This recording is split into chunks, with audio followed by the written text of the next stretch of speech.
We all have that friend whose online self is not nearly as lovable as their real-life self. A new HuffPost article dives into this dilemma, breaking down what to do when you adore your friend in real life but find them a little bit obnoxious online. I just think you can get yourself into like really complicated territory if you unfollow people. Absolutely. And I know that sounds really dramatic, but I'm really bad at like cutting people off like that, because say I want to unfollow Lucas, okay?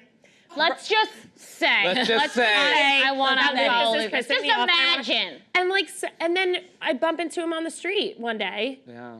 And then it's like something comes up where it's like, oh, I saw that trip you went on, Carrie. And I'm like, oh, okay. And what have you been up to, Lucas? I'm supposed to know this because Lucas has been posting about his Fire Island trip, whatever. And I sound like an asshole now. Also, it's like, oh, let's keep in touch. Like, DM me. And then I'm like, ooh. Yeah. You could still DM.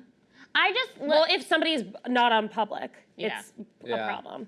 Well, you know what? Then you don't need to be friends with them. Well, I think when you unfollow someone, they're not really in your life anymore. I follow people who I find maybe so annoying, but they're good friends of mine, and I deal with it, whatever. Oh, see, I have one friend who like floods the timeline. Like she'll do like 5 or 6 posts a day, and I just don't follow her, but we've talked about it. Right. I was like, you just post too much. Because, I don't know, because she's a good friend. And I was like, I don't follow you. And she's like, it's cool, I post a lot of stuff. Instagram, it's very aggressive. I can't stand that. What is she The multiple posts aggressive on Instagram, I think. When someone, because you're out the way the algorithm, Instagram knows, I would get, some people just would be my whole timeline of pictures. Yeah.